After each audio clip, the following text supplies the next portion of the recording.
Beje. Hmm. Kita kat dunia ni Okay. pasti akan mati.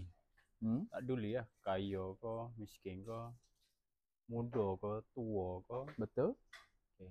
Saya ada satu soalan untuk Beje. Okay. Gapo kita kena buat dekat dunia ni semasa kita hidup lagi? Baik. Kita nak uji ayat mudah lah. Ha. Dia siapa dia dengar video ni dia faham. Okey. Dia panggil dua dari kita, dua dari Allah. Okey. Maksudnya? Ingat petua dua-dua. Okey. Dua dari kita. Satu, kita mesti buat dosa.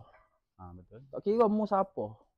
Betul. Mu imam Mekah ke, mu tok imam masjid ke, mu tok imam negara ke. Betul. Mu wali Allah ke, mu siapa saja, mu mesti buat dosa. Betul. So, bila buat dosa apa kena buat? Taubat. Kena banyak taubat. Okey. Yeah. So hari ni kita taubat tak? Kita banyak duduk mengeluh ya. Taubat kurang. Betul. Buat salah banyak. Yeah. Jadi kita kena faham, siapa pun kita pasti berdosa. Betul. So hari ni kita kena tanya, aku taubat ke tak hari ni? Beres. Kedua, daripada manusia lagi. Manusia buat dosa, manusia mesti buat baik. Okay. Sejahat mana dia pun, dia buat baik. Dia mesti buat baik. Jadi bila buat baik ni kita jangan fokus kepada buat baik tu. Diterima ke tidak diterima buat baik kita. Faham tak? Kita ikhlas ke tak masuk ikhlas ke tidak, kita kena belajarlah ilmu buat baik ni. Kerana Allah ke kerana pujian. Ni macam kita buat video ni. Kita buat ni kerana apa? Kalau kita buat kerana nak like, nak pujian netizen, tahulah kita dapat.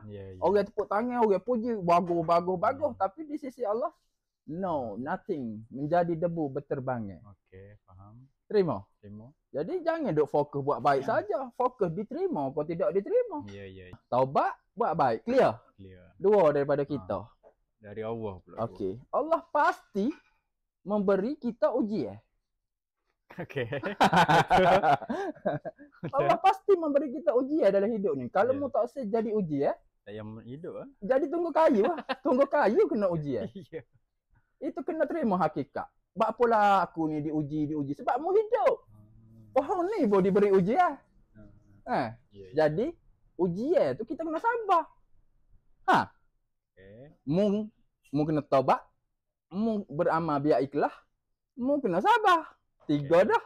Terima tak terima? Jangan kata kenapa ada ujian. Memang hidup ni untuk ujian kah? Ya. Masa lagi.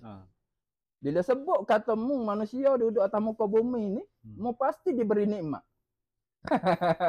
Jadi mu kena syukur. Faham. Lah ni ujian banyak ke nikmat banyak? Nikmat. Kalau orang tu kata aku ujian banyak nikmat tak ada pun, dia buta mata hati. Mu mata ada, mulut ada. Betul. Atas tubuh mu ni saja pun, gini pi. Mu tak ada duit, tiba-tiba mu buta, berat. Berat. Mu ada duit, mu buta, berat. Berat juga. Tapi hari ni berapa ramai bersyukur mata dia tak buta. Tak ada. Nampak tak?